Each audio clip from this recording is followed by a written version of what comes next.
Okay, good evening. We're going to call to order this Parks and Rec Commission meeting on November 16th. It's 5:30, and our first item is to a roll call, and I want to remind everyone to turn on their microphones when they speak.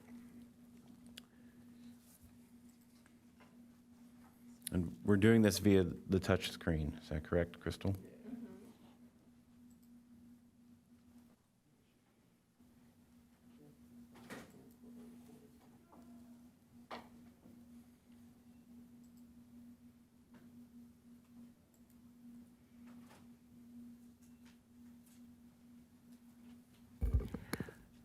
Let the roll call show that all commissioners are present except Commissioner Lappin. Okay, thank you. Next, we'll have to do the Pledge of Allegiance, and I'm going to ask myself to do that. I believe, see if that's ever happened before. Ready? Begin. I pledge allegiance to the flag of the United States of America and to the republic for which it stands, one nation, under God, indivisible, with liberty and justice for all. Okay, thank you, Chair Warren. We have special presentations and proclamations. I believe we have a budget report coming from Councilman Mosca. Is that correct? Yes, thank you guys for having me. Councilmember Joe Mosca, representing the 4th District of Encinitas. Very happy to be here with you guys. Wasn't that long ago that I was up there as a commission member on the Parks and Rec, and so yes, I definitely love being here with you guys and really enjoyed my time in the Parks and Rec Commission. And it wasn't, I guess several months ago, we had the question come up, you know, how do you take an idea from the commission and really kind of make that something that materializes and actually comes into fruition? And so today what we have for you is a presentation where we talk a little bit about the ways that you know, you have a good idea and you think that this could be something, an amenity, a recreational amenity that the city should adopt and put in place for our residents. You feel like that's a good idea. How do we have that discussion and how do we get it funded and move forward? And so that's the presentation that we have for you today to really talk about how that happens. And so I guess the first part of that presentation is our Director of Finance. She's going to talk a little bit about. Yes, Travis isn't here right now. I think he went to grab something, so let me turn the.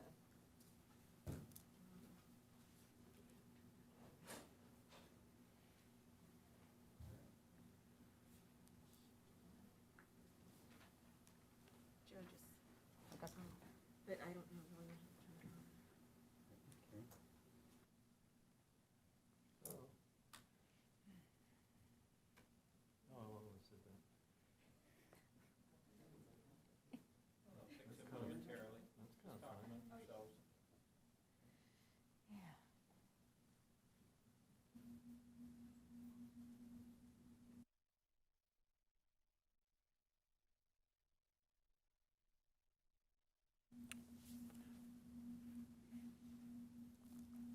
Having a little presentation delay.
All right. Thank you, Commissioners, for your patience. As you know, I'm Travis Carlin. I'm the Parks, Recreation, and Cultural Arts Director, and I'm joined tonight by Councilmember Mosca, and then Teresa McBroom, who is our Finance Director, and then Lillian Doherty down on the end, who is our Sustainability and Infrastructure Director. And so we'll be doing a brief presentation on the budget and CIP process, and then we'll have some time for a question and answer at the end of that. So I'm going to turn it over to Teresa to start out the presentation. That'll turn it, Oh, will it turn it to go? Oh, no, go I can ahead. do it. We'll make it easy. Okay, good evening. So the agenda for tonight's presentation is to discuss the budget process. Second is the Parks Master Plan, the determination of CIP projects, and then other funding sources. So this first graphic is a picture of our budget cycle. And it starts very early. So you can see at the top in October, the Finance Department is always reviewing revenue and expenditures and projecting to see to make sure that we're on track and to see what the market is doing and how it'll affect us financially. We just had our budget kickoff in November, and that's where the city manager meets with all the departments and the department heads, I want to say, and the departments to let them know what the city council objectives are for the year. And so I'm not going to go through each one, but just to show you that it's a long process. It's a lot of work. We involve a lot of staff people from the other departments. And then we compile the numbers from the departments, and then they go to, in March or April, to the city council in workshops so that the public can also comment on that. And then once we get our feedback, then it goes in April, May, and June for adoption before June 30th. And then the one thing I wanted to say that's very important for the budget is that the city maintains a balanced budget. So a balanced budget means that general fund revenues are greater than or equal to general fund expenditures. And you want to see that with the operating expenditures in the general fund. And that's what happens. We ensure that that happens. We have very strong revenues. Property taxes being our strongest revenue. It makes up 64% of our general fund revenue. And then as property taxpayers and homeowners, I think it's interesting to note that we get 24% of the 1% of the property tax. So that means for every $100 that you pay in property taxes, $24 goes to the city. And then was just going to go over the important drivers in the general fund operating budget, because that's how we calculate how much we have to spend for CIP and how that's calculated. So sales and use tax also is a large revenue driver, as well as charges for services. So the interesting thing with COVID and the pandemic and the shutdown is we were very concerned about sales and use tax revenues because of the governor's shutdown orders and the restaurants not being able to be in business and everything. And then charges for services also affected us because recreation programs are a large part of our revenue, and we were not able to hold those programs.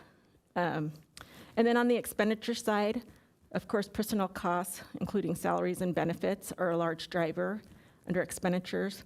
We do contract with the sheriff, so that contract is a large part of our operating budget, as well as other contracts and services that are non-sheriff. We also have net transfers out, and that includes our debt service payments on our bonds. And then we do set money aside for our equipment replacement fund, and that's to ensure that we can replace our fire engines, our fire trucks, our vehicles, our heavy equipment, and then we also set aside money for facilities fund. The other important financial policy to know is that we maintain two contingency reserves, and they're very important. we set aside 20% of operating expenditures for an operating contingency. And then we also have a budget stabilization reserve where we set aside 2% of revenues. And it's very important in case the city needs it. We've never had to use it, but it's helped us because we're a AAA rated city, and they look at that, and it's very important. So these are the important drivers before we know how much we can spend on CIP. Oh, I think you skipped one. Yeah. Okay, thank you. So this is a look at beginning in fiscal year 16-17 at our revenues and expenditures with our transfers out. And so you can see the blue bars are revenue. You'll see the purple and green bars always under, like I told you that we have a balanced budget. And then CIP, you'll see may go over revenue, but that's okay because we have the reserves for that. And then the one thing I wanted to point out is that last bar is fiscal year 19-20. That included 3 months of COVID. And if you look at the blue bar in fiscal year 18-19 and compare it to fiscal year 19-20, you can see revenues were pretty flat compared to the growth you can see from 16-17 and 17-18. The city maintains a 15-year financial forecast, so we're always, every decision that we make in the current year for next year, we analyze and review to see how it'll affect us in future years. And so what's important about this is you can see again that our expenditures and transfers out are below our revenues. But going forward, we added the orange bar, and that shows how much we have available to spend after operating expenditures and our maintenance CIP expenditures.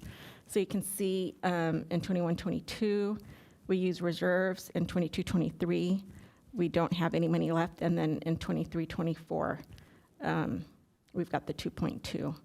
And that was wrong. I'm sorry about the wrong wording choice. It's not that we don't have any money left. We still have our reserves, but I'm talking about in the current year from current revenues. So that's all I have for my part. Travis is going to talk about, and Councilmember Moskal will talk about the park master plan. All right, thank you, Teresa. So I'm going to talk a little bit about the Parks Master Plan, and I'm going to have Councilmember Mosca chime in because he was a commissioner at the time that this was adopted. So he's going to, I'll just do some highlights of this and then ask for him to interject with some comments. Should we go to the next slide? So we'll go to the next slide here. So the city of Encinitas, they adopted their Parks Master Plan for parks, beaches, trails, and open space in October of 2016. This is the first time that the city engaged with a consulting group, along with city staff and community engagement, to come up with a comprehensive analysis and guide for our parks projects, our park services, our events, and such. And generally, when a Parks Master Plan is implemented is at the beginning stages of a park system, so at the implementation of a park system. At the time that they did the Parks Master Plan here in Encinitas, we were very much built out in our park system. And then the other thing just to keep in mind is that generally a city will update a Parks Master Plan anywhere between 5 and 15 years. Some cities are guided by a municipal code in updating their Parks Master Plan. We do not have a municipal code that guides that, but it is a good practice to look at this every 5 to 15 years. So generally, we could look at this probably around the 10-year mark and see where we're at and see if there's any adjustments that need to be made in a Parks Master Plan update. As part of the Parks Master Plan in 2016, there were 4 major goal areas or recommendations. The first one was to improve facilities and amenities. And some of the highlights of that were expanding greenways, bike paths, and trail connectivity. Also to maintain and continue to maintain or improve existing facilities and amenities. And then developing new amenities at existing parks based on levels of service analysis. So some of the things that I can highlight that we've done or are in progress right now is added shade, a lot of shade at various parks around the city. We've done some trail and connector implementation, or we're working on some of those trails right now. We have done improved turf renovations on fields and at our dog park. Most recently, we went through a really a vigorous renovation at our dog park. It looks fantastic. And then goal number 2, it was to continue or improve organizational effectiveness. So some of the highlights of that are to look for opportunities to increase partnerships with community groups, staffing appropriately to meet the demands and maintain a quality of service, and then expanding volunteer services. So some of the things that we've done is we put MOUs in place to offer programs like Dog Days of Summer. The Chamber offers a senior expo at our center. We did EcoFest this year. So those are some of the many partnerships that we have. We also reclassified one of our positions in Parks and Recreation from a recreation program assistant that did a lot of customer service type things at the community center, and we reclassified that person over to Parks and Beaches because we haven't had an increase in FTE in Parks and Beaches in a number of years. However, our inventory's gone up. And then another highlight of that is the department will be implementing Volgistics, which is a volunteer software this year, and that will help track, recruit, and process new volunteers for us. Goal number 3 was to continue to improve programs and service delivery. Some of the master plan highlights were to work with other service providers to develop programs and community events that meet the demands and trends. And then also to develop additional recreational opportunities, especially with individuals that have disabilities. And then some of the things that we've done is partnered for Dog Days of Summer, EcoFest, Senior Expo, as I mentioned before. We also have partnered with various independent instructors and organizations to deliver quality programming. Much of our programming that we offer is through contract instructors.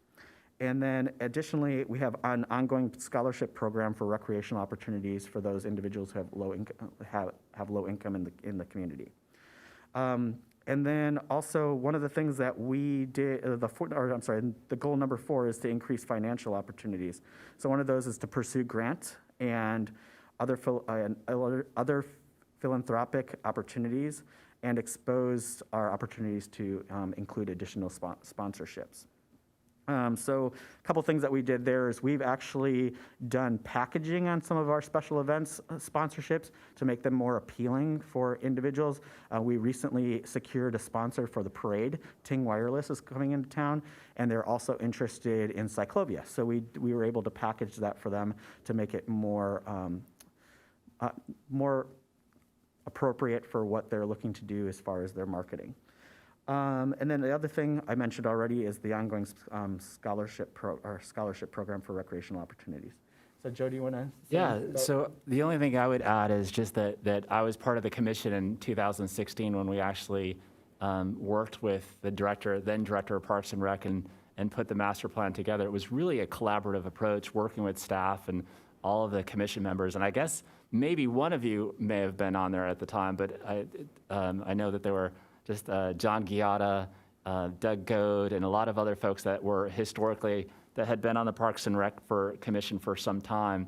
And they had a lot of vision in terms of what they wanted to see in the plan as well. And so, the plan really represented what the community said that they needed and wanted at the time. And also some of the commission members, what they were saying that they thought that we should have. Like, for instance, it was really very much about the connection of trails throughout our city, and so there was an emphasis put on making sure the trails were connected. And I know that there were other projects and programs that other commission members were talking about. But this master plan was really a collaborative approach between the public, where we're asking them what they want to see in the city, the staff and the consultant and the commission members and the city council eventually. But I think it's important to be talking about this because this is one way, like if we're saying that okay, we think that we should have more volleyball courts in the city, and perhaps even at Encinitas Community Park, this is what we wanted to see. This is one way of pursuing it. It's through the master plan. There are some conversations in the master plan about volleyball courts. There may be a little bit further out in terms of what we had predicted or had forecasted it would be possible to do. But this is one way of saying, okay, this is consistent with the master plan, or you could even amend the master plan. But it sounds like the master plan is not going to be amended for a little bit. But certainly it's consistent with having another volleyball court. It's something that is consistent with the current master plan, and it's something that you could continue to advocate for. Okay, thank you. Yeah, and like Councilmember Mosca said, we really use the Parks Master Plan as our guide for projects that are coming up. Now, occasionally projects do come up that somebody has a great passion for, or there's a community group that has passion for, and that's when we look at that. But it's going back to the Parks Master Plan. In the Park Master Plan, it does prioritize projects to short term, which is up to 3 years. This would include safety-related items, new trends, and increased opportunities with individuals with disabilities. Those are the things that are highlighted under short term, up to 3 years. Midterm projects would include opportunities for shade, wayfaring, added minor amenities to parks, and pursuing opportunities to add an aquatic facility, parking improvements, and those are some of those examples, and that's 4 to 6 years. And then long-term goals, according to the Park Master Plan, would be opportunities for public art, addition of restrooms, addition of athletic courts, skate features, or lighting to existing parks. And then the last one is ongoing, and this occurs on a continuous basis, including updating trails applications, upgrading minor amenities as needed, promoting green practices, and protecting the urban canopy. I do think it's interesting in terms of the prioritization. I mean, if you have something, a project that you think that you're really passionate about, and in the prioritization, it may not be like, okay, it's midterm or long-term, how do you pursue that? How do you continue to pursue that? Certainly, there's other ways of kind of advocating for projects. There is the Friends of I think the Friends of Parks. Is there a Friends group? Patrons of Encinitas Parks. So there's a way to fundraise and maybe even have matching amounts raised in the public to show even support and kind of a desire for certain projects, and that may be another way of kind of really increasing the prioritization of something that you want to see. Arts, I know in the art side that they're fairly successful in that way. All right. Did you have anything else to add? No. Yeah, great. And so I'm going to pass it down to Lillian Doherty to talk about CIP process. Good evening, Commissioner. Oh, sorry. Good evening, Commissioners.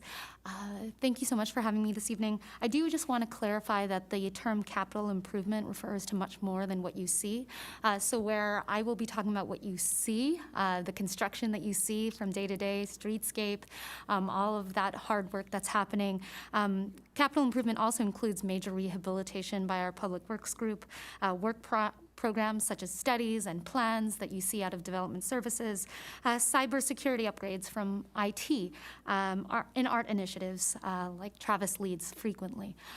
So it's those big sort of one-time or infrequent activities that are occurring within the city and throughout the life cycle of the city that occur in the capital improvement budget. However, when it comes to construction activities, projects are funded in 2 different phases, in the design phase and in the construction phase.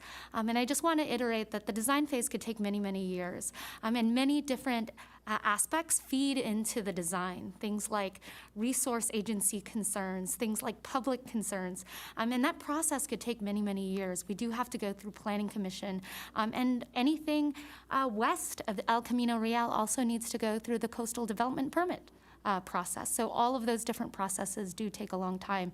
And it's only after that that you really understand what the construction cost is going to be, which is why CIP projects are funded in 2 different phases. And so I just want to reiterate that. Proposed projects, as we look at them, so things before they go to design are considered for council consideration. So staff proposes projects. They are not formally projects in the city until council blesses them. Staff considers them under a number of factors. Safety and legal considerations being our top two most important factors. Policy documents is another factor.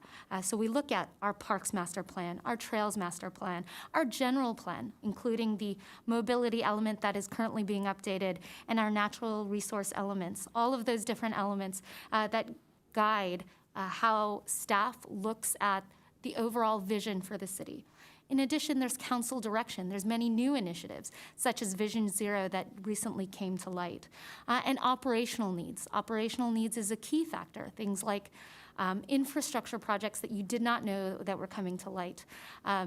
Most of our infrastructure was constructed prior to incorporation, which was in 1986. So as you can imagine, some of them need major rehabilitation at this point.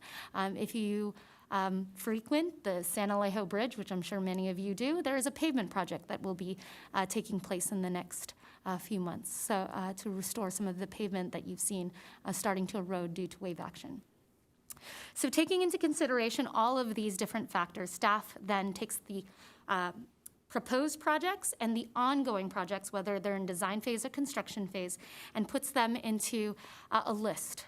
Which you can imagine we don't often have enough funding or resources to staff. And we do our best to make a recommendation to council for their consideration. I do want to reiterate there are only 6 city engineers assigned to the capital projects program. That again means construction, design and construction.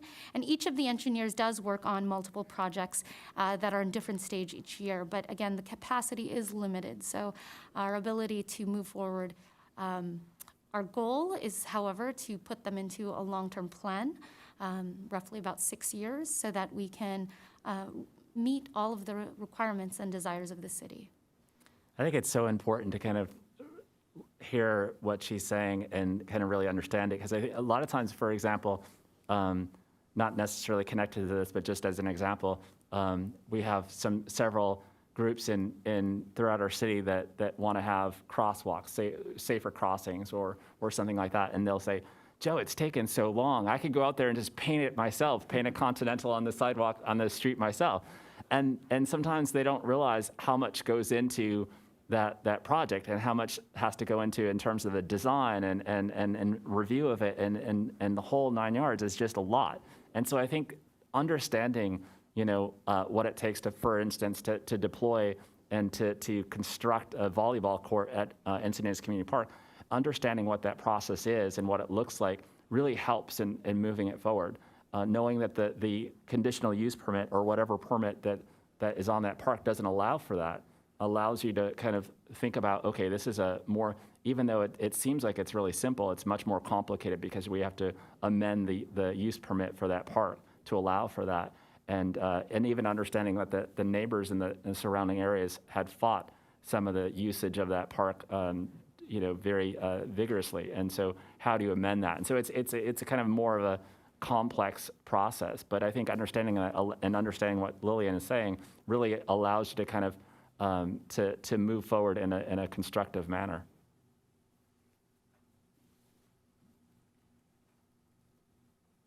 And then Teresa's going to wrap us up with some other funding sources. Okay, so besides the general fund that I discussed earlier, there are other restricted funds, such as the park development fees that come from developers. There are park improvement fees, which also includes revenue from the cell tower lease that we use for park improvement projects. There's the park acquisition fees, and then the recreational trails fees. And the park improvement fees, park acquisition fees were most recently used towards the Olympus Park project.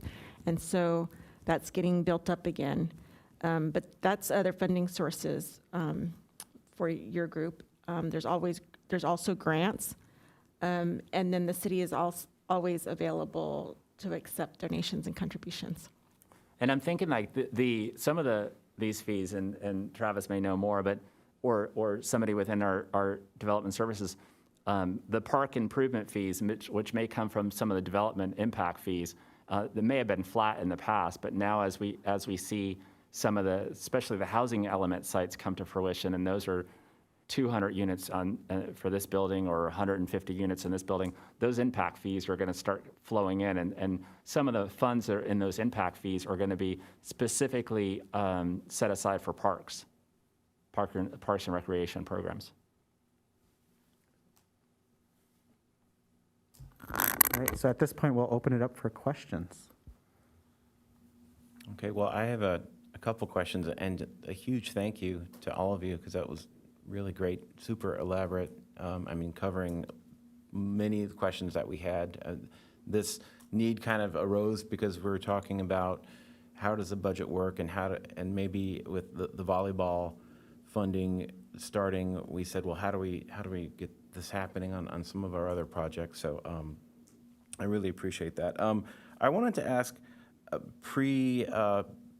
before we had the Parks Master Plan, how, if any of you remember, how were the parks put in place, or how do we navigate that before we had a master plan?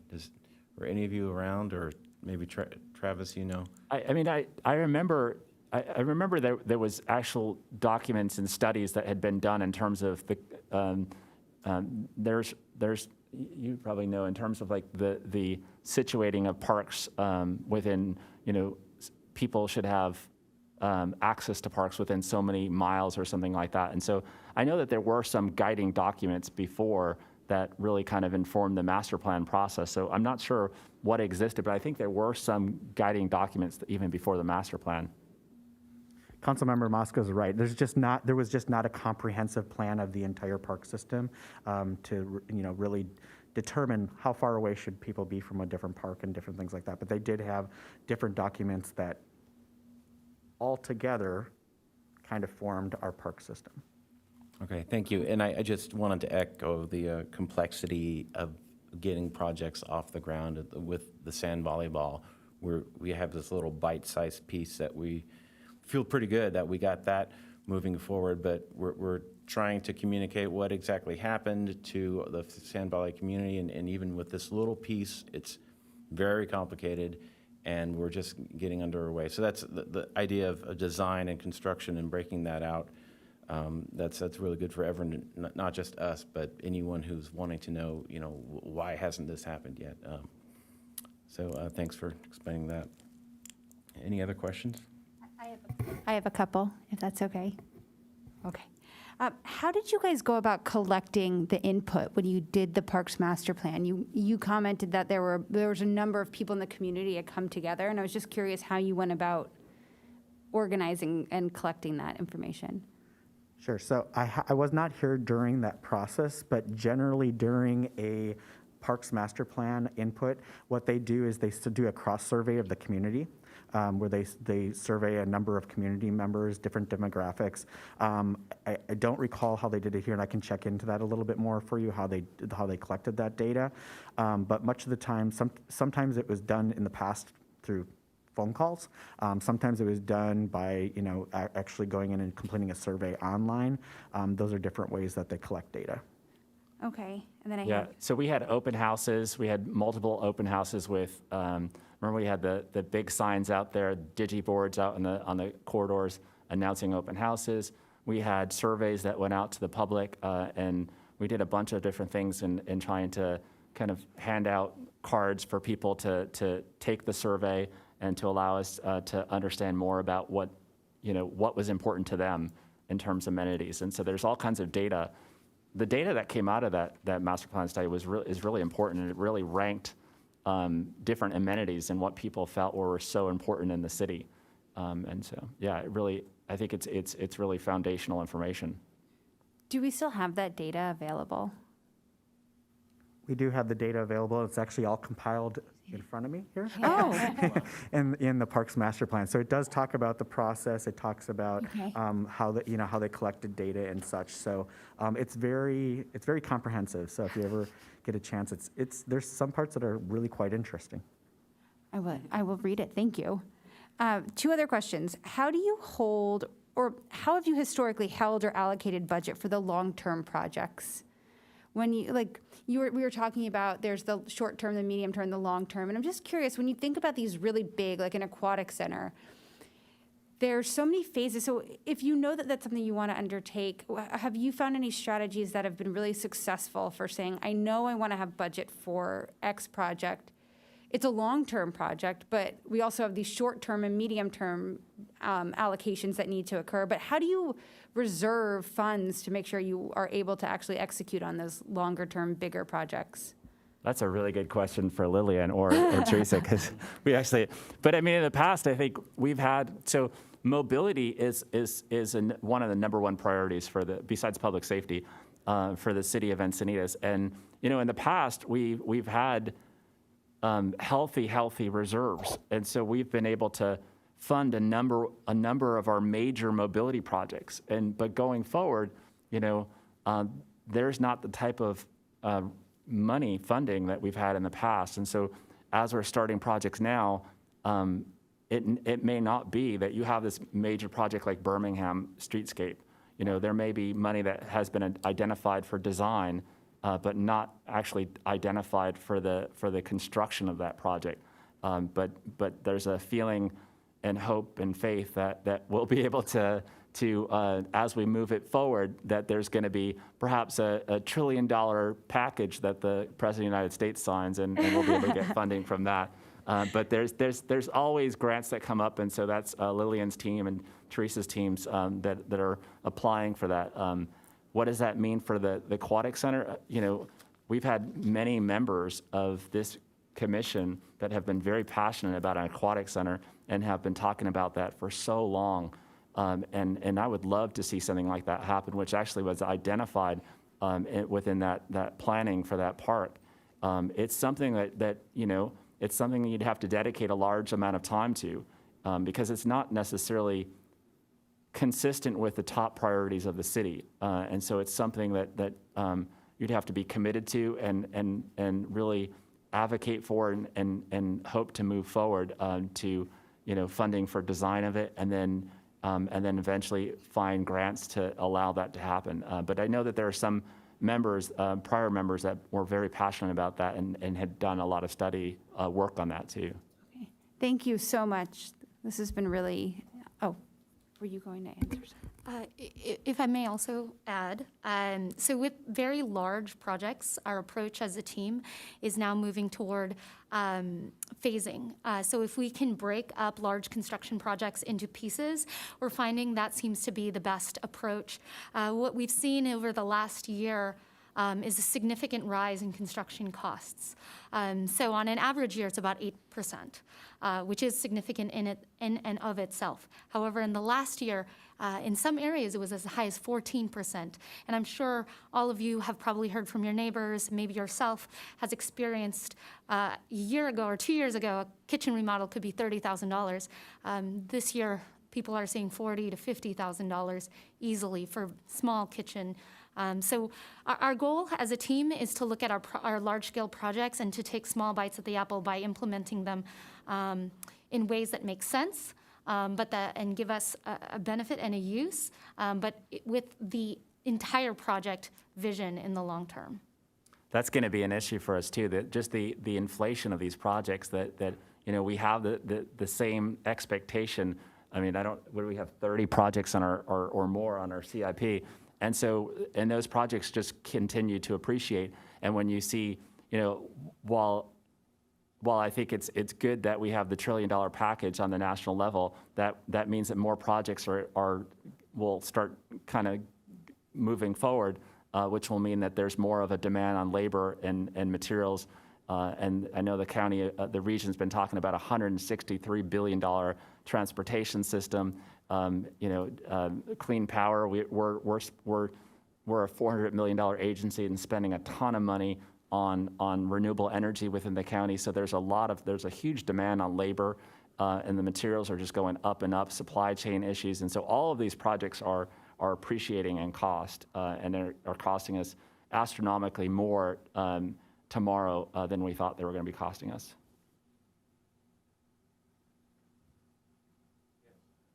Commissioner Winters. First of all, Councilman Mosca, thank you very much for being here today. I really appreciate it. And the finance team as well, thank you for being here. I had a question as it relates to kind of the involvement of private corporations. You had mentioned that Ting Wireless is now a sponsor of the parade, which is certainly a very exciting thing. I'm just kind of curious, maybe not speaking about them specifically, but generally, does the city approach an organization like that? Does the private company tend to come to the city and say, hey, we want to be involved here? Is it a multi-year? Is it a single? I'm kind of just wanted to get a little more detail and granularity about how kind of private corporations, I think there was, for the Cardiff Dog Days, there may have been a private corporation that was a sponsor for that. I just was curious for a little bit more, even anecdotal type comment about kind of private corporation and public events working together. So our department primarily does sponsorships for our events. We do both. We're approached by private corporations, and we also approach private corporations. We put our sponsorship packets out. We do a lot of negotiating with them too. So they'll come forward and say, hey, I'd really like to do 2 or 3 events. We'll come up with a sponsorship package specifically for them that meets their needs. So we're flexible on that. Commissioner Ross. Thank you as well for sharing all the insight. Kind of along those lines with regards to private donations, whether it comes from individuals or from companies, what is the city's policy with regards to naming rights? I know that we've had an issue back when we were constructing the Encinitas Library. I'm just curious from a Parks and Rec standpoint, other than donating a bench and having a memorial plaque placed on it. Do we have any restrictions with regards to putting in a facility and having it donated by a specific company and then having some type of donor plaque or recognition or naming of that facility? So I think it was informal before, but about 3 or 4 years ago, the city had adopted a policy. So I don't have the policy in front of me, but we do have a policy that outlines, of course, if you want to donate money to our city, we would be happy to receive your funding. But there is absolutely a policy on all of this and how you go about doing it, and then even naming rights and how that happens. But I'm not necessarily. I don't have that policy in front of me, but I'm sure that it can be produced. We can pull that up and bring it back to the commission. So as a follow-up question, I was curious with regards to the master plan and considering as old as it is right now, does the plan have to be completely redone or can it be amended? Generally speaking, when a parks master plan is implemented, it goes through amendments, especially for a park system that's very built out like Encinitas. If we had undeveloped spaces, which we just developed one of our undeveloped spaces with Olympus Park, usually if there's more undeveloped spaces, it goes through a longer amendment process, but ours would be quite simple as far as outreach and amending that plan. Yes, Commissioner Elliott. Yeah, thanks, you guys. I feel like you're giving us a roadmap to navigate the CIP system, and it's something that we as commissioners haven't always recognized. We can be fairly confident about the demand for some of these projects and confident in our efforts to try to move the ball forward, but we've never really had a good roadmap for that. And with that in mind, we circling back to sand volleyball because it's the one in play right now. From that cycle, it would appear that the next opportunity we have for any advocacy or influence would be, the next logical point would be during the March and April workshops. Is that correct? And how might we pursue or influence that? I mean, I think from my perspective, that is a good moment. It's a moment when the city council is really discussing its priorities for the future, and the public engages us as well in terms of what we all believe, or what they believe and what we all believe should be the focus for the future. So certainly that's a great moment to advocate. Just speaking for myself, I think that working through the Parks and Rec staff as well is important, so that they are coming to the table saying that this is a need for the city as well. And so I think it starts even before then. As Teresa was saying, that as she's collecting information and as the city manager is working with the department heads, they're collecting information about what the needs are for their departments for the upcoming fiscal year. I think that's another opportunity for you to really kind of influence the process. Because you never want to have a situation where you're at the 11th hour and your staff is saying that these are priorities, and if you don't have funding, you can't do all of this. So you certainly want to try to, as much as possible, have staff as your advocate as well. Right. I thank you. I feel confident that that's happening and all those elements in play. I guess I'm getting down to the nuts and bolts and saying, okay, so we've got $30,000 earmarked for those environmental studies. All of that is going to be happening in the background. I'm sure that that those studies are if not underway, they're going to be underway soon and at the appropriate time. And I'm confident that the commission and all the staff is working in concert to make that happen. Is there anything else other than our constant communication with the sand volleyball community? Is there anything else we could or should be doing? Commissioner Elliott, right now, we do have that money earmarked for fiscal year 2022-23. So we can start that process in that fiscal year as far as the studies go. But yes, we definitely need to keep it on our radar and talk about when the appropriate time is to talk about potential funding for design, either in concert with that or immediately following that. Okay. Yeah, I would say that's your next step. If you have earmarked funding for initial studies and any kind of permit issues that are related to it, then looking forward, you have the design phase and then the construction phase.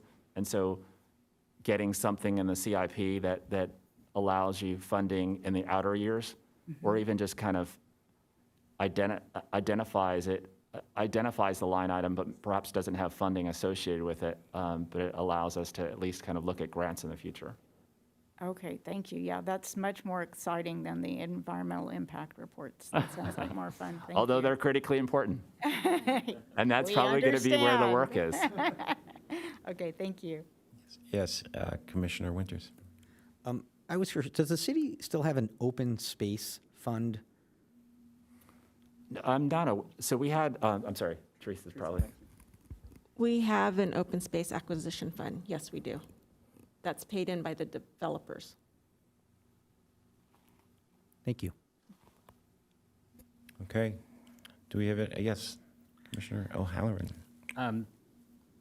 Again, I echo everyone's thanks to you for the presentations and attendance, and all the information you shared with us tonight has been really, really helpful.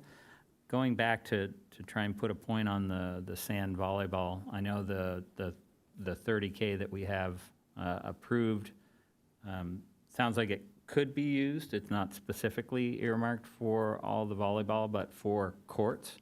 And I'm a little concerned that if we are not able to allocate additional funding for the next year, that we get to where we can actually spend the $30,000 and don't have the answers, and we're 10,000 short, or we're $10 short of finding answers, that we'll have to wait a whole nother year to come back, ask for a few more dollars, and that process gets extended. So do you have any guidance on how we might ask for more money specifically in this next cycle, so we continue to have money to continue to pursue it and not have to have those big breaks between funding? So that is definitely a good question, and it is part of the conversation already. And when the appropriate time is to ask for that funding to make sure that the momentum doesn't stop. We had our budget kickoff meeting today with the executive team to talk about what to expect, and sand volleyball definitely got brought up today as a conversation piece. So we'll definitely be looking at that as we move forward with the budget process.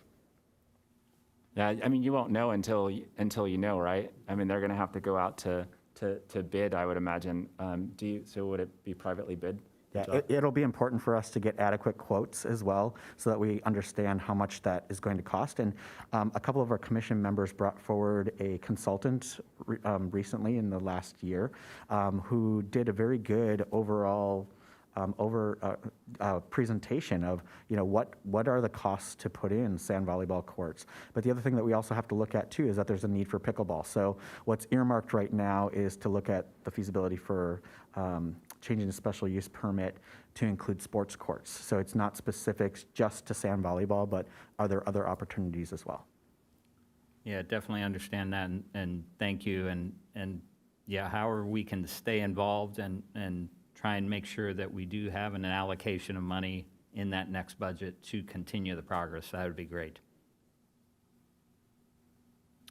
Thanks. I just want to make 2 quick points. One, we're very interested in sand volleyball, as you know, but I think it serves as a model for any project, and so you're answering these questions really helps explain the bigger process. Like if something is in the Parks Master Plan and we have community support and we have funding, that's great, but now we have to get into CIP and to see how this can actually happen.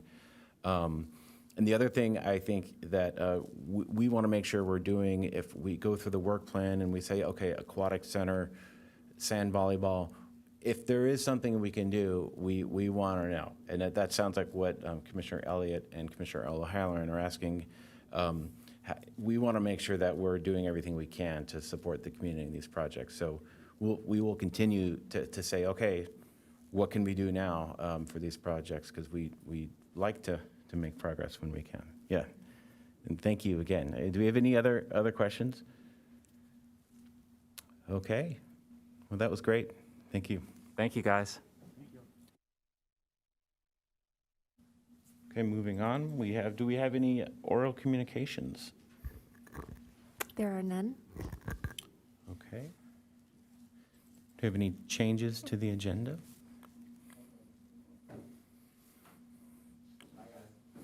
Thank you so much. Yeah.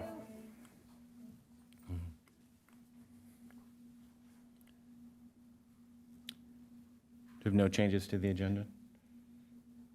Nope. No. Okay.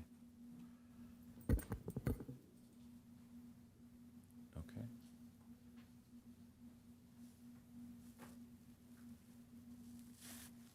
So our next item. We have 2 minutes to approve, starting with our regular meeting on September 21st. Has everyone been able to review the minutes? Okay. And this is going to be a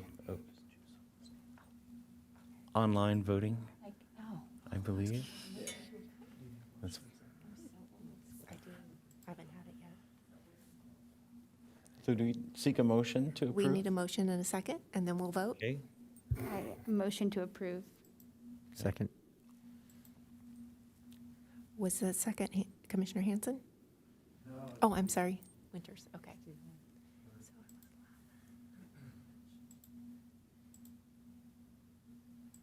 Okay.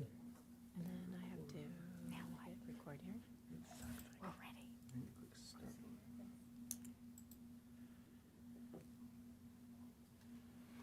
What do we do? So they might need help. I don't know.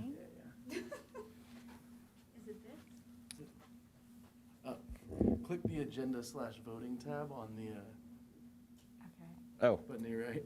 How to get back to that screen? On the, yes, right there. Woo-hoo. There you go.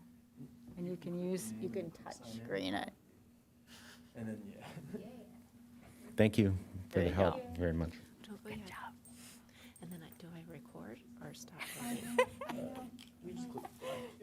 much pressure. Okay. All right. Okay, that motion has passed.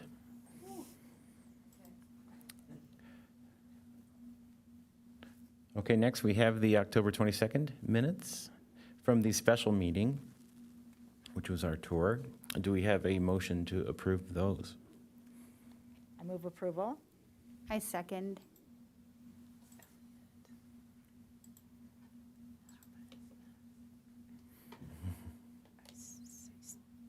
Record.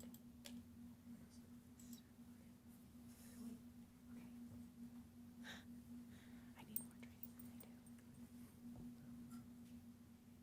need more training than they do. Record? Okay, that motion passes as well.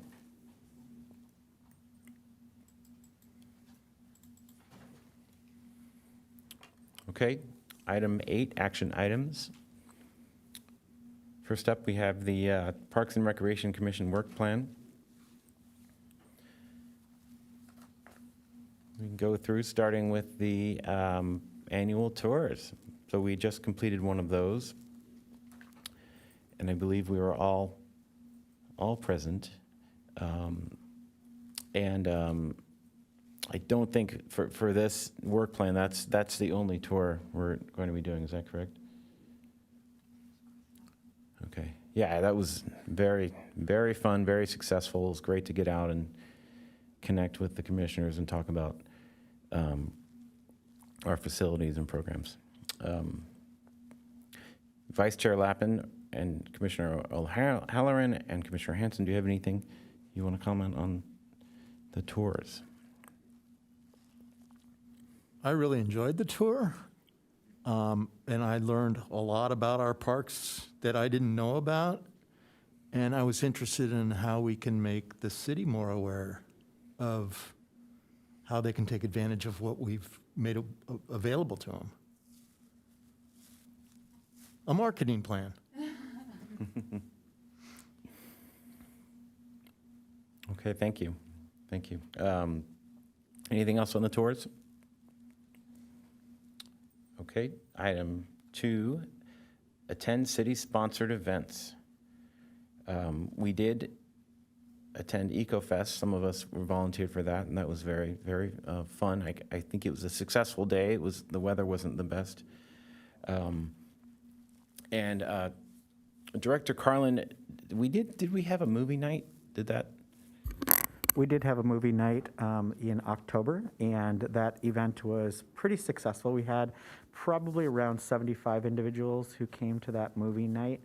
We did the movie Crude's a New Age, and we did that out at Cottonwood Creek Park. So it was a good success for our first movie night back. Great. And I think everyone has a shirt now, right? As of today. And we have the holiday parade coming up December 4th. That's correct. And We have the holiday parade coming up December 4th. We've actually been doing quite well with getting parade registrations there. And we do encourage the commissioners to be in the parade. So that's one item that I would like for us to discuss tonight as part of this work plan item is if the commission is interested in being in the parade, how do we want to go about that? We've done a variety of things. We've done we've done walking together. People have ridden their bikes. People have skateboarded. People have scooted. So I wanted to have a little bit of a discussion on whether or not you wanted to be in the parade, first of all, and then also how you want to manage that. Who might be interested? Can I ask what the theme is? I want to be in it. Sure. The theme this year is Encinitas Rocks. Okay. Are we discussing this now, or do you want to discuss it in your director's? This would be the appropriate time as part of your work plan item, yes. I think we should definitely be in it. We've been through a lot. We should celebrate. I think, yes, I couldn't go the last time it was held. I think we decorated a Tesla. It was a mobility theme. Keep on moving, something like that. Good memory. Yeah, thank you. I do know that some commissioners, including myself, have e-bikes. We could do some on e-bikes. Is it, so it's like rock and roll? So it can be whatever you think Encinitas Rocks means. It's not a Yeah. geological survey, okay. Like it's awesome. So I would love it if as many commissioners could participate. I'm wondering if we want to decorate a car, or do we want to go mobile, on foot, Yeah. scooters, e-bikes? Any thoughts? We've done, one year we got a big stake-sided truck. We just rented a truck for the evening, and so we could all be together on the same float, so to speak, and that was really fun. So if there's an option, if anybody has access to a vehicle large enough that we could all be on it, I think that's ideal. That doesn't often happen. So we have usually been split up in, say, a couple of different convertibles, with some of us riding and then some people walking along, or I guess we could have scooters, we could bring some birds, or riding along on your e-bikes. I can envision just a combination of those two or three elements. And, yes, it's Encinitas Rocks, but we're Parks and Rec, and if we want to emphasize some of the sustainability elements, that's not a bad thing, right? I like that idea. I like the idea of encouraging, like, we're going clean energy as a city and kind of moving in that direction of being physically active, and if people are capable and able and willing, I think it'd be fun to do as many people as possible on bikes or scooters or. Yeah, and maybe one car. Or whatever, yeah. One electric car or something like that. Because we've always in the past had like a banner provided by the department. I'm sure you guys are so graciously creating those for us again. So it's kind of nice to have like one large vehicle that you can put the banners on, and then sort of build around that is an easy way to go. Yes, so we would definitely want to know what size vehicle you have, so we know what size banner we could make for you to make sure it's got good impact and that it's not too big, and we have a way to secure it. So we'd absolutely be willing to help out with that. Are there any musicians? I'm a musician. Are there any other guitar players in the group? No, okay. I don't want to be the only one.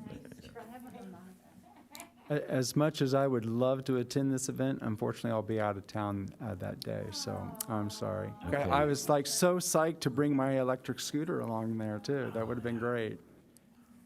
Maybe we can make a cutout of your face on like a popsicle stick. Yeah. Commissioner Ross. Well, I think we have we can probably piece something together, get back to you on the vehicle. I'm glad to hear that. Looks like most of us will be able to be there. Okay. So it sounds to me like the other 6 commissioners are able and willing to be in the parade. Is that correct? Yeah, but I think we need an organizer. I mean, we all are throwing out some ideas. Should we make somebody responsible for execution? I think a you good would idea. make a great organizer, Brad. That would be great. Just remember, due to the Brown Act, we can have up to 3 individuals organizing that together. And then in this case, you'll have to dictate what that's going to look like to the rest of the group. But if we have a couple people that want to organize that would be great. Okay. I'd be happy to be on your subcommittee, Commissioner Hanson, for that. Do you want to take the? Okay. More city events. Sweetheart Dance, anything else coming up? So this year, we're going to forego the Sweetheart Dance this year due to just COVID policy and the fact that many of our young folks who attend that dance may not be vaccinated. So we are going to forego that this year. We are, however, moving forward with the senior New Year's Eve dance. And we are encouraging, we are requiring mask wearing if the individual is not vaccinated for that event. Okay. Thank you. Guest speakers, we had incredible presentation today. Thank you, Commissioner Winters. I think you kind of got that going. That was great. And we've been sort of putting it off, and then we couldn't do it because we had the tour. So I'm really glad that happened. Do you have any thoughts on any other guest speakers coming up over our next? We don't have a December meeting, so could be January or February would be our next opportunity. No, okay. Special projects, PEP support, Commissioner Hanson and myself. We have an individual who's helping a little bit to do some marketing. She is in Orange County, and I've given her a mailing list. She's working on sort of getting a little marketing plan going. But other than that, I don't have anything to report for PEP. May I ask you a question? Yes. So as a new commissioner, I'm not actually 100% familiar with PEP and their role in how we support each other. And actually, I'm not sure if we could talk about that for a minute, or perhaps have them as a potential speaker in January, if you think that might be appropriate. I think we could. I mean, one of the issues with PEP right now is we're looking for a president. We're looking for a new leader, as Sandy Shapiro he's sort of phasing out. And he's been kind of amazingly responsive considering that, because he's been in that state for about a year, but he's still, he did speak, I believe, about a year ago at one of the commission meetings. But as far as how PEP works with the Parks Department, I think it's two different ways. One, the staff will come to PEP and say, we want funding for this, like shade structures or a dance floor for the community center. The other side is the members, board members, and general supporters can say, hey, we want this to be a project that's important to us, and we can advocate for that project. Which right now, PEP doesn't have a big, major long-term project. There's lots of things that PEP could support, sand, volleyball, Aquatic Center. So it's fairly fluid, but usually we would talk to Director Carlin, or in the past, Director Campbell, and she would say, we want $5,000 for this, or can you support for this? Generally smaller projects. Yeah. So we are looking. We have a couple commissioners that are helping with PEP now, but it's been pretty inactive because we haven't had someone who wants to kind of take charge of that organization. Thank you. Okay, next we have implementation of make sure I'm on the right one, Parks Master Plan, is that correct? The trail connectivity? Oh, okay. Yeah, but that is. Right, the first one, sorry, yeah. Okay, Trails Master Plan, that's Commissioners Ritter and Vice Chair Lappin.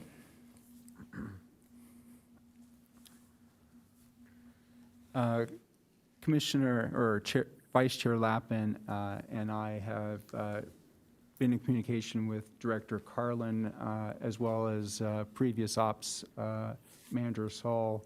And since she was basically transitioning out of the department, we went ahead and just tabled some of our questions and direction until the new ops manager is in place.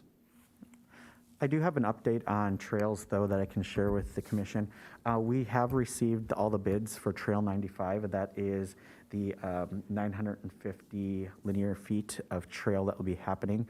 And that we did get the bids in that, so we are reviewing the bids on that right now. It's anticipated that the award of that bid will go to council sometime in December. So we are working on that one and moving forward with that. In addition, we are going to continue to look for additional grant funding for our future trails here in Encinitas. Thank you, Director. Wood Trail, is it 82? Is that the Rancho Santa Fe one? Trail 82 is the one that, that is slated next. Okay. We do have some funding right now for the design of Trail 82, so we'll continue to work forward in the CIP with the design of that trail. Okay. But 95, we think that's moving forward? 95 looks pretty good, so we're still working out some of the details. Okay, thank you. I have a quick question. Yes, Commissioner At Elliott. what point do we give these trails a name? Because I'm really annoyed by the fact that they're called by some arbitrary number. Historically, what we do is we get the trail built first, and then we come up with a name for that trail. Well, Th- okay. This commission did quite a lot of work on that a few years ago and got a lot of trails named, so. I know. It was like we named like 200 all at once. And now it's like, okay, we've got 2 on the board. Let's just give them names. Sorry. I'll be patient. Thank you. One question on that one, yes. is there community involvement in that trail naming process? There I- has been in the past. I'm not sure how much community involvement is going to come into play to name like an individual trail. But probably the group that's most active out there in Olevenhain in the trail system may take some initiative and have some input, and I think that would be very appropriate. The last time around, just to let you know this, Commissioner O'Halloran, we actually brought in an intern that actually worked vigorously on this project. She did a little bit of public outreach, also looked at some historical factors regarding the trails, also what type of nature is around the trails, and what's, like I said, the historical nature of that area. Did a really good job of coming up with some ideas regarding trail naming, and then we did have an open forum at the Parks and Recreation Commission, where we had a few people that came and gave public input or asked questions about why it was named that way, had input about how they'd like us to adjust names a little bit. So there was a public process during that time. Fantastic, thank you. Okay, and the Encinitas Trails Coalition, they played a significant role, I believe. They always play a significant role in our trail system, yes. Yeah. But yeah, like we did the Cactus Pass rename project, and that's just an example of how the process works. And of course, Olympus Park renaming, that was a exciting project. Sand volleyball courts, 1-4B. See, Commissioner Elliott, O'Halloran, and myself. I'll go go ahead. first. Go ahead, Commissioner Elliott. I would just like to thank Chair Warren for taking the lead and writing an outreach effort for the sand volleyball community. I know he's fielded some questions from the community recently, and it's important to stay in contact with them. So I suppose we'll be getting that out shortly. Just, I think periodically just give them updates. This is where we are, and keep encouraging them to make their wishes known. And I'm grateful for his work and for your work too, Director Carlin. And we will get that out shortly, I guess. So thanks. Yes, and fellow commissioners, we're working on just an update to the sand volleyball community, and Director Carlin's been very helpful, as has the rest of the subcommittee. And it's important for us to just stay on it, which is, I think, why we were asking those questions earlier, to do anything we can to make sure we look ahead to the next step after these studies are funded. Anything else on sand volleyball? Yes, Vice Chair? Is there a school, like, do the high schools play sand volleyball? They have teams, and they're like not a outside of school, but a actual league within the high schools?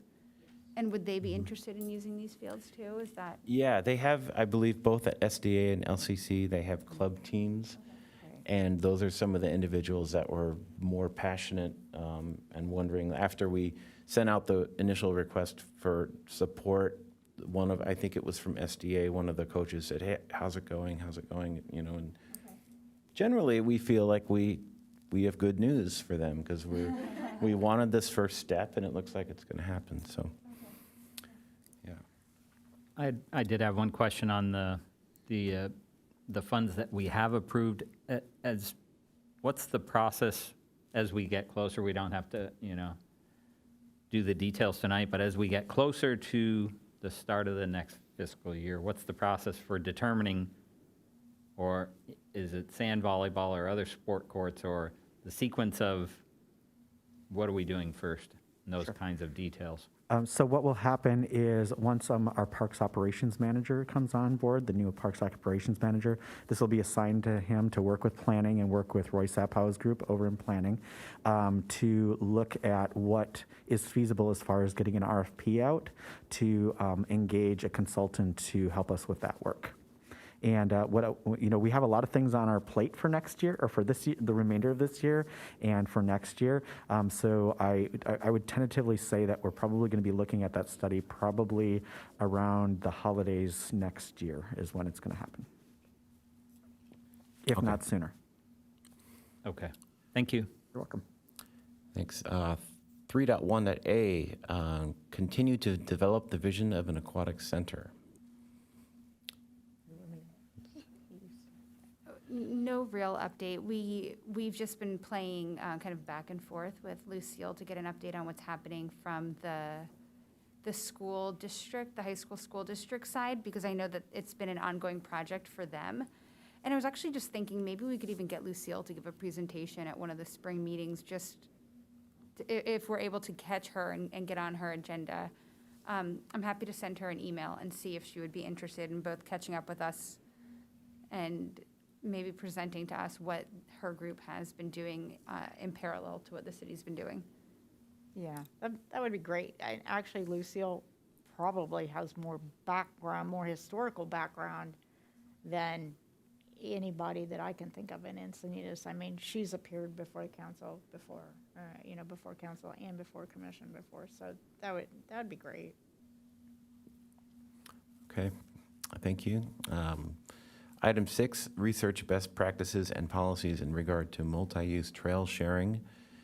I don't have anything personally to update on this, except to say that I think the Encinitas community in general is getting used to e-bikes.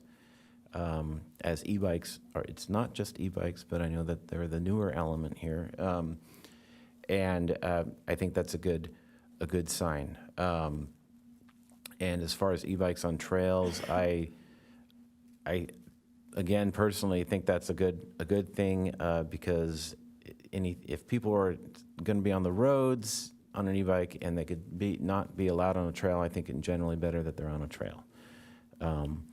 But I've learned that the e-bikers, they like to go from A to B. They're not so much recreational like one would go for a hike. So there's on the trails that I've been on anyway, I don't see a lot of kids going on the e-bikes. I do know that Encinitas Ranch might be a little different. But yeah, that's all I have to report on for the e-bikes or the trail sharing. Yeah. Anything else on the trail sharing? Well, do we have an update on when the city is launching the e-bike, the bike share? Have they done that? No. It was originally supposed to happen in November. It was delayed. I haven't received a update on that, but I can ask about that, and I can relay that to the commissioners. I think that would be helpful. The last kind of update I believe we had was, let's see what happens once they introduce e-bikes for rent, where they end up docking, and whether or not that changes the usage on trails and in the parks. But I would agree that I personally have not experienced any issues or heard from very many people. So I think once we have a more robust group of maybe less comfortable riders, that might change how we feel about that. Okay. And I did meet a couple of the representatives from the bike sharing program at EcoFest, so I can share that information with you and Commissioner Winters. If I might just add to this, I know there's a lot of different committees that are looking into e-bikes other than just us and traffic. It might be worthwhile to kind of identify who those committees are, and it might be worthwhile to just maybe at some point have kind of a group discussion so that it's somewhat of a unified messaging across all the different committees or groups that have expressed interest in this. We did, yes, I think that's a good idea. We did connect with Traffic and Public Safety Commission to talk about what they're doing. And we were on one Zoom, and they had the San Diego Sheriff there. So that, I mean, that was very, very helpful. And I think in terms of the, there's not a whole lot they can do, except they're looking into what other cities are doing as far as enforcement. You know, can you, if you see a minor, can you ask them who they are, things like that. So, I mean, it was productive. I think it's a good idea to maybe kind of wrap around. And then we have also been connecting with the San Diego Bike Coalition about what they're doing for safety. And then our own department is offering some classes. Is that right, Director Carlin, for bike That's safety? correct. We actually just amended our MOU with the San Diego County Bike Coalition to add additional classes with the City Council. We did take an MOU earlier this fiscal year that basically allowed us to offer them free space at the Community and Senior Center to offer once a month free bicycle class. What we found is that we had waiting lists for all those programs, so we actually found funding within our budget to not only allow them to come into our facility, but also to fund an additional 6 classes for this fiscal year. So that's very exciting, and those have taken off and been very popular. Great, great. Thank you. Can I just add one point to that? Yep. Thanks. In my recent experience on the trails out in Livenheim, mostly as a dog walker or as a jogger, I really now am keenly aware of just trying to observe the interactions between e-bikers and dog walkers and e-bikers and horses and e-bikers and joggers. And I've been remarkably impressed with how people are able to share the trail. I really have, I've kind of had my guard up and looking to see if there's been any kind of conflicts and things, and it seems like, at least anecdotally from what I've observed on a number of occasions, that horses and e-bikers are able to navigate this. Dog walkers and joggers and e-bikers are all kind of able to, so far so good, kind of, figure out how to pass each other and share the trails. So I've been, pleasantly surprised. Maybe I was predisposed to thinking something bad would happen, but I've been pleasantly surprised that it's been shared quite nicely between e-bikers and other users of their trails. And I do want to also give a shout out to the school district. This really became a hot button item right before we went into the summer season this past year. And, the Parks and Recreation Department really took the reins in bike education during the pandemic and making sure that individuals were aware. We did the bike video, all that kind of things. But the school district's done a really good job as they're coming back into session this fall in really embracing e-bike education and realizing that it is a hot button item in the community. And it seems to have settled a little bit. So we're definitely very pleased with the school district's involvement and their partnership, and they're willing to take some of the tools that we developed and utilizing them in the schools. Yes, my son came home from school and said I had to take a class on bike safety, and so it's working, I think. Great, thank you, Director Carlin. Item 7, review tennis court and pickleball court use in city parks. That is myself, Commissioner O'Halloran, and Commissioner Hanson. We did submit our recommendations for court sharing and sort of a priority for different courts around the city. If you remember, we were talking about Glen Park and the basketball. I did on Friday. I went and I found some serious ballers, as they described themselves. And I said, how would you feel about pickleball on this court? And they didn't, I should say, at first I knew one of the players, so they were even nicer to me than they would have normally been. And they didn't like the idea very much, but they were open to the idea of the lines going on the court. I think the bigger problem for them would be just the players and the sharing of the court. It's not so much the lines, and that seems to make sense to me. So we're going to keep looking at this, but I wanted to, one question I had was about the Oak Crest Park, the bocce courts, and there's a club there, and they have a reserved space. Is that right? Or So- time, the reserved time? So the bocce courts are essentially used for the most part by that bocce club. They do have open times as well, but they do have reserved times that they're there as a club sport. Correct. Okay. And is there any possibility of a basketball group having something like that? Or how would that, is that We would, difficult? again, we would have to do a lot of public outreach to find out what, how that would happen. Just as we did with the shared courts over at Cottonwood Creek, and we came up with the signage over there. We'd have to do some public outreach to see how the community felt about that. Okay, thank you. Yes, That group, we go to Glen Park every Friday, and that group is there every single Friday for hours, but they're generally not there outside of that window. So I think if you were able to get the community on board, I do feel like if you could protect their, and they might play on the weekend too, but if you could really protect that Friday slot when they play for like 3 or 4 hours, I think that I would imagine they'd all be on board with. yeah, I would recommend that if lines were to go on that court, we would do everything we could to kind of preserve that Friday. Yes, Commissioner Winters. So I had a question. Did we land on whether we're making a recommendation to put lines there or not? Or, because we saw the lines when we did the tour at Olympus Park, and I don't think that those lines for the pickleball at all impact the basketball players or are confusing to the basketball players. So I would be a proponent of putting the line. So I just didn't know if we had tabled Yeah. doing that or where we are with that. We are, thank you, it's a good question. We're just weighing the options, whether we want to recommend that first through our ad hoc committee, and then if we think it's a good idea, we could bring it to the commission and make a motion to approve. And we might have some other courts where we want to do that too.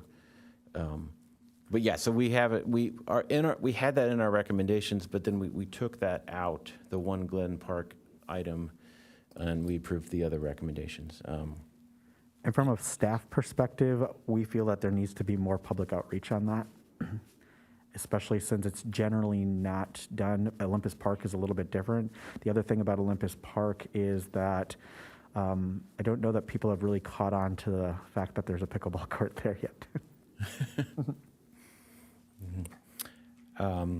And then with our existing recommendations, I think we had some questions just on how that process is going with the pickleball at Moonlight, if there's any. Sure. you- So as we mentioned before, the pickleball, and you got a great presentation on CIP tonight. Pickleball at Moonlight, in order to successfully do that court, we do have some underlying conditions that would have to be addressed first. That would likely be a CIP project. It's definitely something that we've promised this commission that we could look into getting quotes for and seeing how much a project like that would cost to rehabilitate those courts. As you know, Annette left the department last month. And so once we bring in our new Parks Operations Manager, that's something I can assign to that individual to start researching to see what that cost might be, so we can look at a possible funding source to look at that. As far as Cottonwood Creek, I wanted to ask the commission if they've heard anything, because we've heard no comments either way on the new signage and the new protocols. So I'm going to knock on wood here that it's going well, but I really haven't heard anything come in yet. So I don't know if anybody has anything to share on that. I just good news. I haven't heard anything. Our subcommittee, we were saying this yesterday because we had a Zoom, and these people have, I know they have my individual email. They have not, I haven't heard. I wanted to go down there and see if the signs are still there. But yeah, it's, I hope things continue to work out well. Yeah. Can I ask a follow-up question to you? So are you suggesting that the Moonlight pickleball courts would be a CIP project due to the cost associated with it? Or what kind of makes that Right, so there's some foundational issues there that we have to look at, and that goes deeper than just resurfacing the court and restriping. So that we have to look at that in order for individuals to want to play there.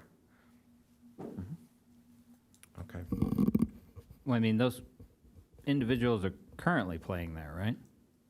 There are individuals that are currently playing there, but staff does feel like we need to look at that court before we actually make that permanent.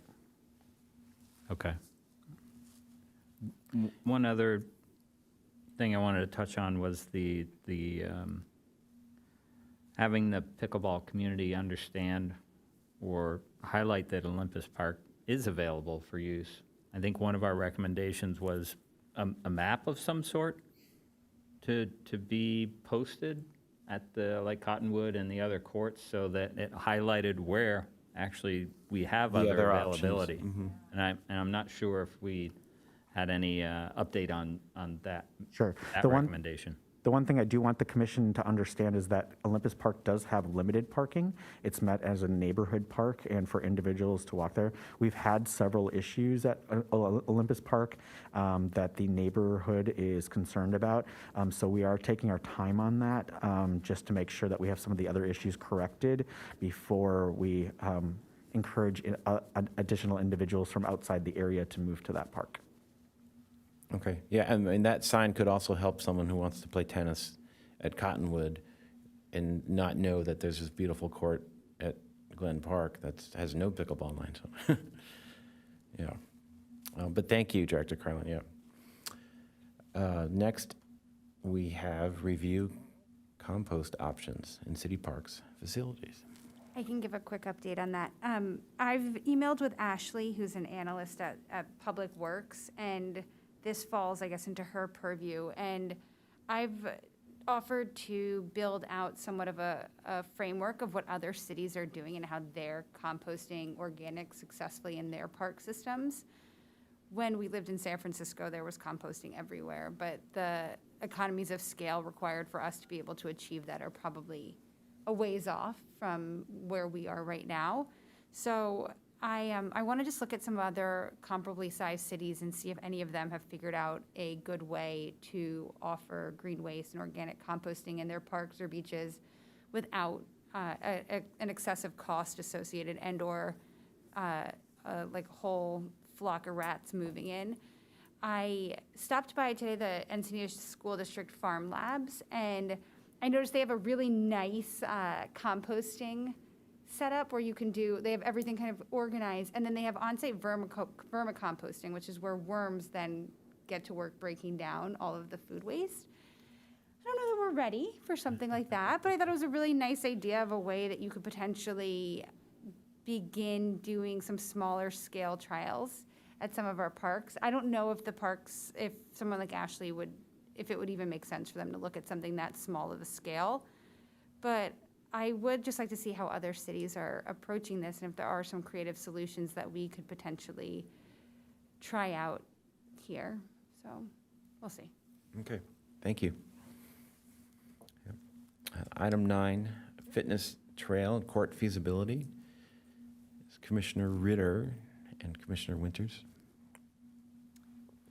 Yes, Commissioner Winters and I have spent some time thoroughly looking over some various options regarding what might be a good fit for along the rail trail that we were looking at as a site possibility.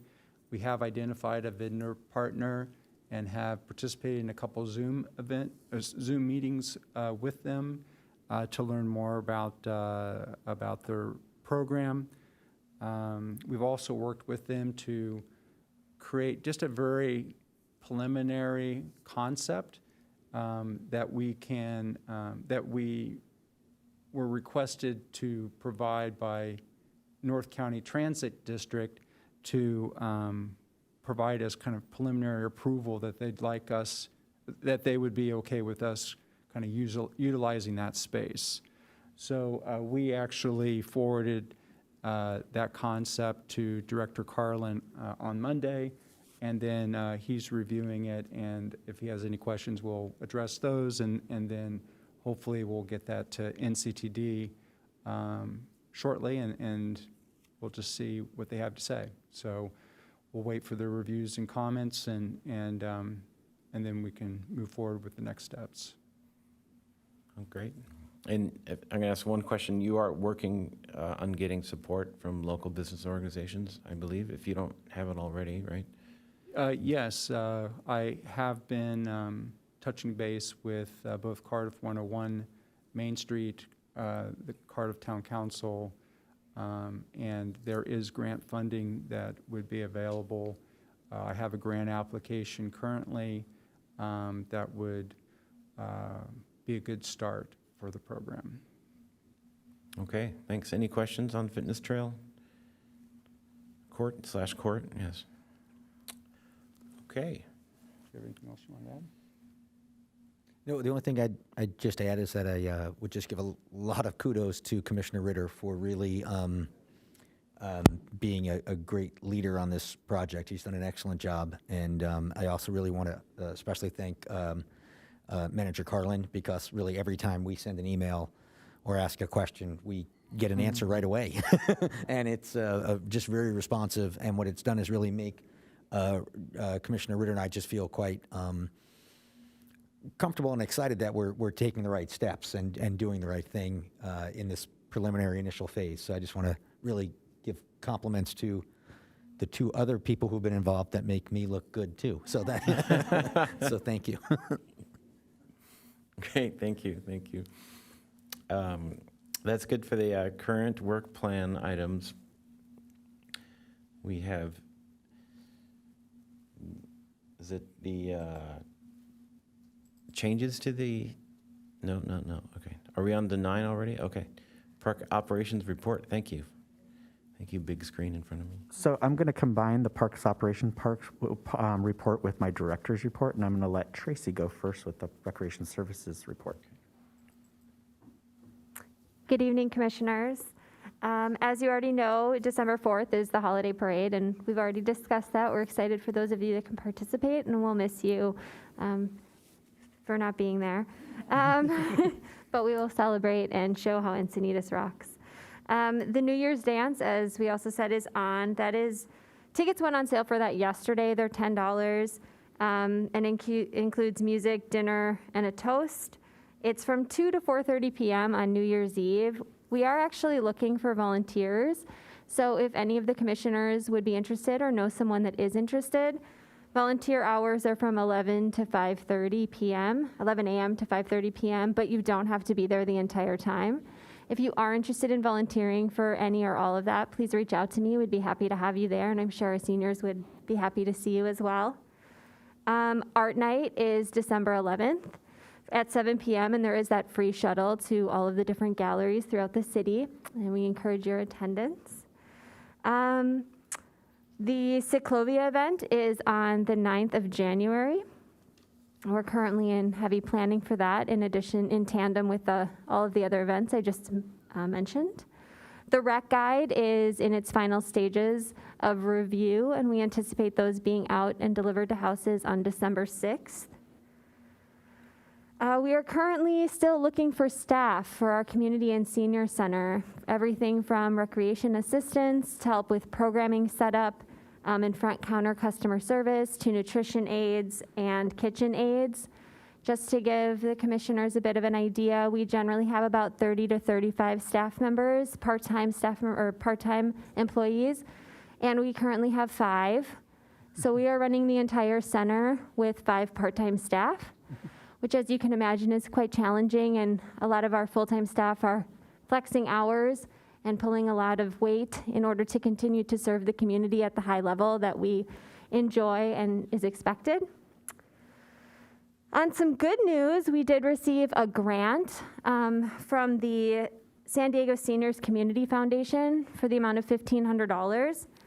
What that'll go to is providing 40 Encinitas seniors with holiday gift baskets that will include nutritious non-perishable food items, a personalized holiday card from one of the local Girl Scout troops, a small plant, and a little box of See's candies. Some of our senior commissioners did write for that grant, and we were happy to hear that we were accepted for that grant and given that today. That poinsettia there is actually from them. They presented that to us at the Senior Commission meeting earlier today. And we did also receive tentative confirmation from the county that we received a $20,000 grant. It's not confirmed that that's the total amount, but that was the estimated amount put in the email received. And that will be for shade and fitness equipment.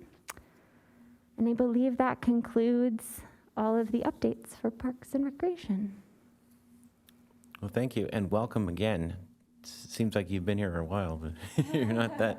Hopefully that's a good thing. I'm delighted to be here. Okay, Recreation, their directors, the combo report. Thank you, Chair Warren and Commissioners. Just a few updates for you. We did lose a very important person in our department. Annette went on to become an assistant director in a city in Tennessee, so we wish her the best of luck there.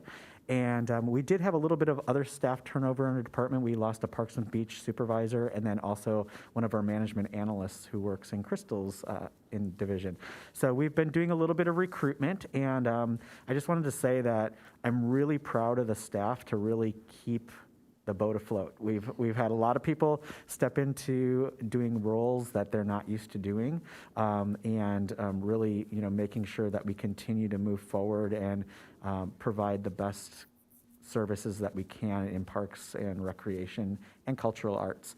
Bob Keeley, who you all know, he's been instrumental in helping me with the park operations.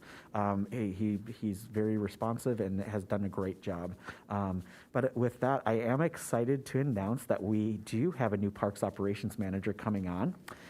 David Norgaard is coming to us from the county of San Diego. He is a chief operations manager there at the county. He has an extensive background in park projects, but he also has extensive background in park maintenance and things.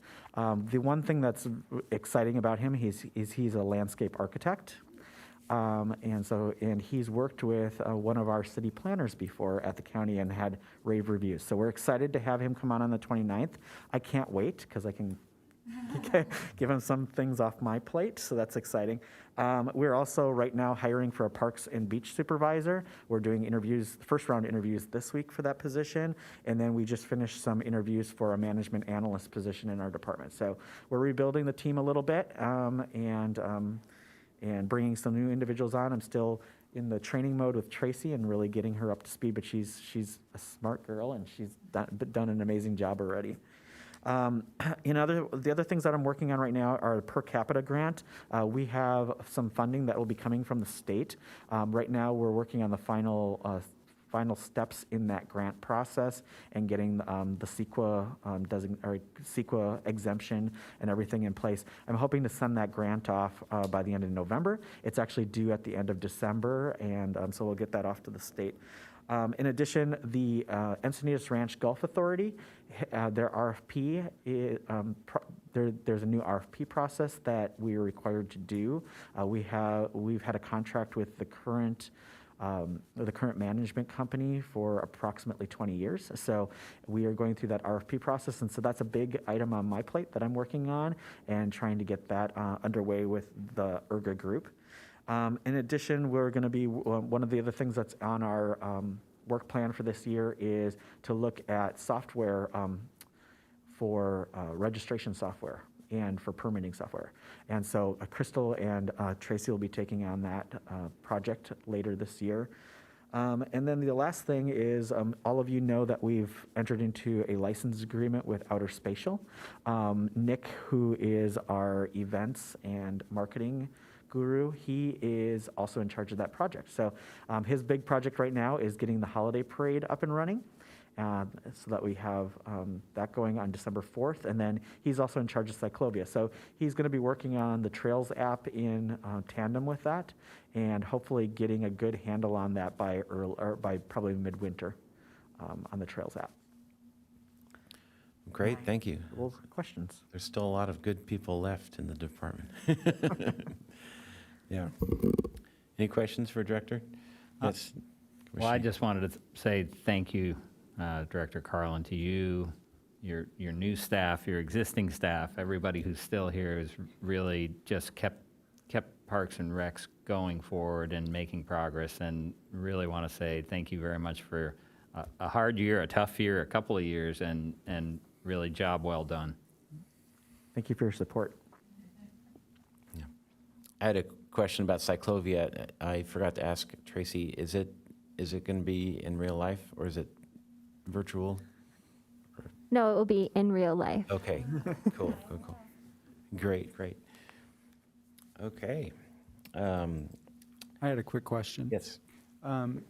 The Encinitas Street Fair, is that a Encinitas Chamber event only, or do we sponsor anything? I noticed it wasn't mentioned, and that's in November as well. So the Encinitas Street Fair is an event that we permit, but we do not have a partnership on that event. Okay, thank you. Okay. Do we have any commission member initiated agenda items or future agenda items added by commission members? No? Okay. Commissioner Roundtable. How about Vice Chair Lappin? Anything? I don't. I feel like I had something, but I'm blanking on it. So I don't think I have anything today. We can Okay, come back. I'll try to remember it. Okay, let's go down the line. Yes, Commissioner Elliott. I don't have anything in particular. I just want to thank everybody who helped make the tour so much fun. Great places to visit, wonderful lunch. I enjoyed all of that. And I also enjoyed going with Commissioner Ritter to see the new site of the sport court along the rail trail. That was kind of fun. And I'm so excited about that project. Can't wait till we get one model done so we can just spin that out and do 3 or 4 more around the city. So I think it's a fun year, and thank you, Chair Warren, for making it fun and getting us through some not so fun Zoom times. And it's great to be back together. So thanks to all of you. Thank you. Commissioner Hanson. I really have nothing to add. Thank you. Okay. Commissioner O'Halloran. I just want to say it's great to see everyone in real life and hold the meeting here in a beautiful facility. And the AV upgrades are fantastic. The voting. Crystal clear voting technology. Commissioner Ritter.